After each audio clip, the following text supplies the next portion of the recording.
je praat mooi her en der. En nou ja, het is de meesterkennis. En achter elk meest zit weer een verhaal.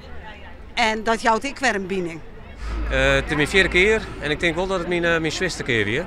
Ik heb dit hier net traind. Maar goed, ik ben blij dat ik er nog ben.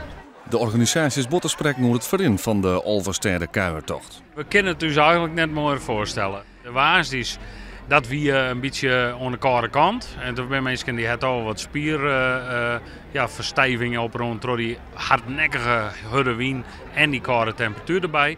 Maar voor de rest heeft het totaal een prachtig waarbeeld west. En dan ben mensen fleurig, kunnen het al je volhouden. En het heeft totaal leerd dat wij maar 23 uitvallers hebben in de hele week. Die wie de eerste etappe. Daarna hadden deelnemers elke dag een etappe online tussen de 27 en 49 kilometer. Van gewoon is dat een training voor de kuiertochten die nog komen. Zoals de Slachtermarathon, Loop Leeuwarden en de Kennedy Mars. Ja, zeker. Er zijn een heel grote meesten die de eendaagse doen. En die had ik niet gezegd dat het echt een training is voor de slachten, ja. Ik ben al aan het voorbereiden voor de Kennedy Mars van 80 kilometer. Dus ze hobbelen we mooi wat terug. De organisatie zoekt ook nog andere positieve ontwikkelings. Wij merken dat er dit jaar zowat 2 treden aan naaien, totaal naaien deelnemers binnen.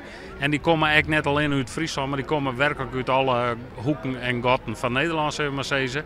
We hebben heel schoft van dat er een redelijk hege gemiddelde leeftijd weer. Nou, dan is dan een jongeren dat die zich er nou ook bij beginnen te voegen. En dat doen ze vaak door middel van die eendaagse. Het is schitterend mooi. Ja, een mooi evenement. Het is het evenement van Friesland.